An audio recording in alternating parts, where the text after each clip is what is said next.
एक बार की बात है। एक बौद्ध भिक्षु जंगल में एक वृक्ष के नीचे ध्यान किया करते थे। जब भी वो ध्यान करने के लिए बैठते तो वो एक लकड़हारे को लकड़ियां काट कर ले जाते हुए रोज देखते। एक दिन उसने उस लकड़हारे को रोक कर कहा, सुनो भाई, दिन भर लकड़ियां काटते रहते हो और उस लकड़ी को बेचकर 2 वक्त की रोटी भी नहीं कमा पाते। तुम जंगल में थोड़ा आगे क्यों नहीं जाते? थोड़ा आगे जंगल में जाओगे तो तुम्हें चंदन के वृक्षों का घना जंगल दिखाई देगा। एक दिन चंदन की लकड़ियां काट कर ले जाओगे तो हफ्ते भर के लिए तुम्हें कोई जरूरत नहीं पड़ेगी लकड़ी काटने की। उस लकड़हारे को विश्वास ही नहीं हुआ, क्योंकि वो ये सोचता था कि जितना मैं जंगल को जानता हूँ उतना ये साधु कैसे जानता होगा। मैं तो रोज जंगल से लकड़ियां काट कर ले जाता हूँ और ये साधु इस वृक्ष के नीचे बैठा रहता है, इसे कैसे पता होगा कि जंगल में चंदन की लकड़ियां भी हैं। उसका मन तो उस बौद्ध भिक्षु की बात पर विश्वास नहीं कर रहा था, लेकिन फिर उसने सोचा कि नुकसान ही क्या है, रोज जंगल में आता हूँ, आज थोड़ा आगे चला जाता हूँ। क्या पता ये सन्यासी सच बोल रहा हो और झूठ बोलकर इसे मिलेगा भी क्या। शक्ल से तो शांत आदमी मालूम होता है, दयालु भी लगता है, और इससे पहले आज तक इसने कभी बोला भी नहीं। एक बार देखने में क्या जाता है। साधु की बातों पर विश्वास करते हुए वो लकड़हारा जंगल में आगे चला गया। जब वो वहां से वापस लौटा तो उसने साधु के चरणों में अपना सर रख दिया और कहा कि मुझे क्षमा करना। मेरे मन में बहुत संदेह था, क्योंकि मैं सोचता था कि मुझसे ज्यादा इस जंगल के बारे में और कौन जानता होगा। मेरा बाप भी लकड़हारा था, उसका बाप भी लकड़हारा था। हम इसी जंगल में लकड़ियां काट काट कर बड़े हुए हैं। कभी ये सोचा ही नहीं कि इससे आगे भी शायद कुछ हो सकता है। मैं भी कैसा मंदबुद्धि हूँ। काश पहले पता चल जाता तो आधी जिंदगी गरीबी में ना गुजरती। साधु ने बड़े शांत स्वर में कहा कि हम अपना अतीत कभी नहीं बदल सकते, जब जागो तभी सवेरा। अब जाओ और जाकर चंदन की लकड़ियां काटो। अब उस लकड़हारे के दिन बड़े मजे में बीतने लगे। वो हफ्ते में एक दिन जंगल में आता और उसी दिन चंदन की बहुत सारी लकड़ियां काटकर बाजार में बेच देता, जिससे उसका हफ्ते भर का खर्च बड़ी आसानी से चल जाता था। एक दिन जब वो लकड़ियां काटने जा रहा था तो उस साधु ने उसे फिर से रोक कर कहा, तुम जब से चंदन की लकड़ियां ही काटे जा रहे हो, आगे नहीं गए? तुम्हारे मन में कभी ये सवाल नहीं आया कि इससे आगे भी कुछ हो सकता है?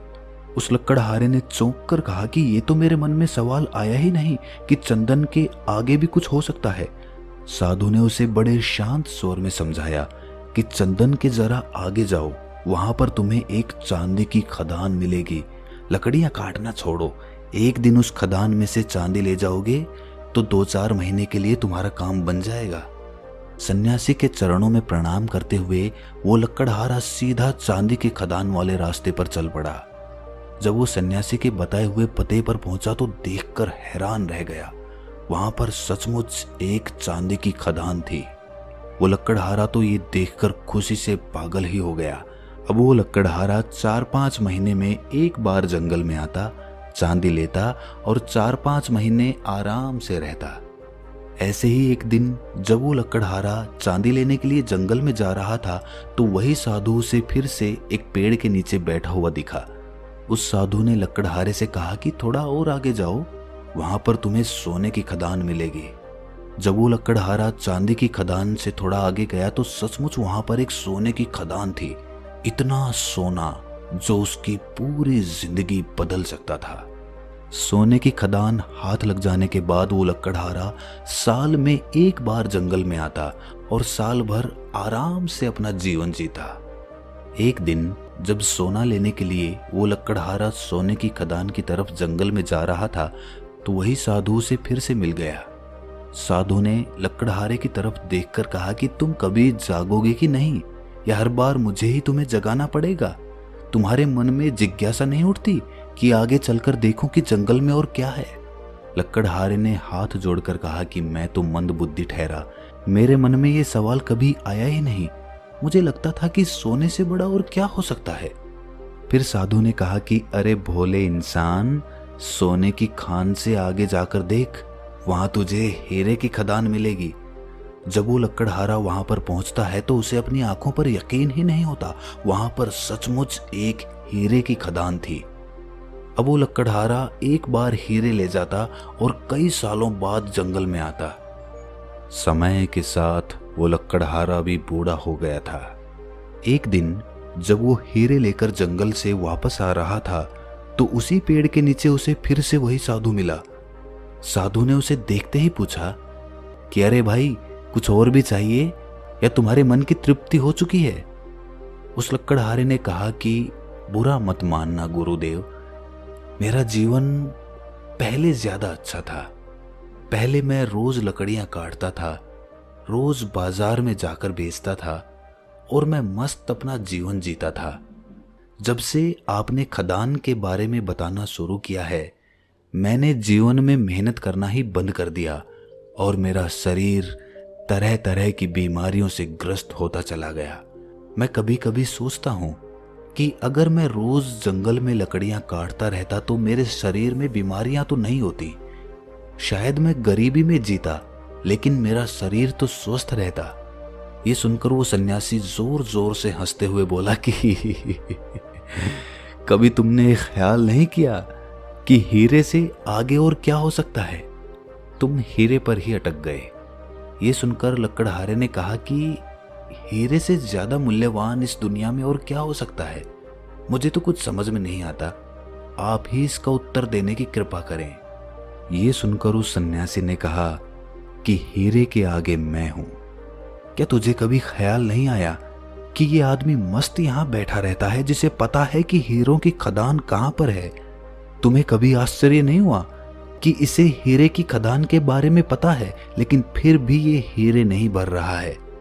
शायद इसको कुछ हीरे से भी ज्यादा मूल्यवान मिल गया होगा, तभी तो ये हीरे इकट्ठे नहीं कर रहा है। ये सुनकर वो लकड़हारा उस सन्यासी के पैरों में गिर पड़ा और रोते हुए बोला कि ये तो मैंने कभी सोचा ही नहीं। सबसे ज्यादा मूल्यवान वस्तु मेरे सामने थी और मैं उसे कभी देख ही नहीं पाया। मैं कभी सोच ही नहीं पाया कि जिसने हीरे जवाहरात तक छोड़ दिए, शायद उसने कुछ इनसे भी ज्यादा मूल्यवान पा लिया होगा। मैंने कभी आपसे पूछा तक नहीं कि इनसे ज्यादा मूल्यवान और क्या हो सकता है। मेरी मूर्खता पर मुझे रोना आ रहा है। कृपया करके अब मुझे बताने की कृपा करें कि सबसे ज्यादा मूल्यवान क्या है और ऐसा आपको क्या मिल गया जिसके बाद आपकी धन दौलत में भी कोई रुचि नहीं रही? ऐसा क्या है? ऐसा क्या हो सकता है? ये सुनकर सन्यासी ने शांत भाव से मुस्कुराते हुए उत्तर दिया कि सबसे ज्यादा मूल्यवान ध्यान होता है। ध्यान करते करते जब तुम समाधि की अवस्था में पहुंचते हो तो तुम्हें अपने अंदर के खजाने के बारे में पता चलता है। वो खजाना पता चल जाने के बाद आपकी बाहरी खजाने में कोई रुचि नहीं रह जाती। वो खजाना परमानंद का होता है। जिस प्रकार तुम जंगल में आगे बढ़कर नहीं देख रहे थे कि आगे कोई खदान भी हो सकती है, चंदन की लकड़ियां भी हो सकती है या हीरे की खदान भी हो सकती है, तुमने कभी नहीं सोचा। उसी प्रकार एक इंसान अपने अंदर उतरकर ये कभी नहीं देखता कि उसके अंदर कितनी खदान भरी हुई है, कितने खजानों का वो मालिक है। उसे कभी पता ही नहीं होता। उससे जीवन भर पता नहीं चल पाता क्योंकि अपने भीतर उतरने से वो डरता है। उसे साहस चाहिए, कोई चाहिए जो उसका हाथ पकड़कर उसे उसकी अंतर यात्रा पर ले जा सके। लेकिन एक गुरु तुम्हें रास्ता दिखा सकता है, उस पर चलना तो तुम्हें खुद ही होगा। मैं तुम्हें हीरे की खदान का पता बता सकता हूँ, लेकिन उस खदान के रास्ते पर चलना तुम्हें ही होगा। अगर तुम्हारी रुचि नहीं होगी उस खदान को खोजने की तो तुम उस खदान तक कभी नहीं पहुंच पाओगे। इसीलिए सबसे पहले अपने अंदर वो रुचि पैदा करो, अपने अंदर ये जिज्ञासा पैदा करो कि मेरे अंदर क्या क्या खजाने छुपे हुए हैं। बाहरी धन तो तुमने बहुत इकट्ठा कर लिया, अब जरा भीतर की ओर मुड़ जाओ। उस लकड़हारे ने उस सन्यासी से पूछा कि हे गुरुवर, चाहता तो मैं भी हूं ध्यान लगाना, चाहता तो मैं भी हूं कि मुझे भी पता चले कि मेरे भीतर क्या क्या खजाने हैं, लेकिन ध्यान कैसे लगाएं? ध्यान लग ही नहीं पाता है। इसका उत्तर देते हुए सन्यासी ने कहा कि जब तक तुम ध्यान से भी कुछ पाने की कोशिश करते रहोगे तब तक तुम्हारा ध्यान नहीं लग पाएगा। याद रखना, ध्यान में अपना लालच, अपनी महत्वाकांक्षा कभी मत लेकर आना। ध्यान लगाने बैठो तो सब कुछ खो देने के लिए ये सोचकर बैठो कि जो कुछ मेरे पास है उसको मैं खो देना चाहता हूँ। अपना अहंकार, अपनी ईर्ष्या, अपना गुस्सा, सब कुछ मैं छोड़ देना चाहता हूँ, सब कुछ मैं त्याग देना चाहता हूँ। जब इस भाव से तुम बैठोगे तो तुम्हें ध्यान के चमत्कारिक फायदे मिलेंगे। लेकिन अगर तुम फायदा पाने के लिए ध्यान करोगे तो तुम खाली हाथ लौट जाओगे। तुम्हें ध्यान खोखला लगेगा, तुम्हें लगेगा कि ध्यान मिथ्या है, उससे कुछ भी फर्क नहीं पड़ता, उससे हमारे अंतर्मन पर कोई प्रभाव नहीं पड़ता।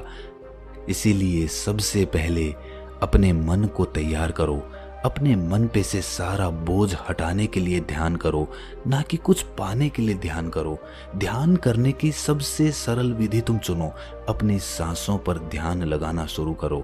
जब तुम अपनी सांसों पर ध्यान लगाओ तो देखो कि तुम्हारी सांस किस नाक में से आ रही है, किस नाक में से जा रही है, नाक के कौन से कोने से टकरा रही है। जब तुम धीरे धीरे ये देखने का प्रयास करते हो तो तुम्हारा ध्यान एक जगह पर स्थिर होने लगता है, तुम्हारे मन से विचार खाली होने लगते हैं। ध्यान रहे, विचार खाली करने के लिए ध्यान नहीं करना है, विचार खुद ब खुद खाली हो जाएंगे, तुम्हारा मन अपने आप शांत हो जाएगा। लेकिन इसके विपरीत अगर तुम मन को शांत करने के लिए ध्यान करोगे तो ध्यान से कुछ भी हासिल नहीं होगा।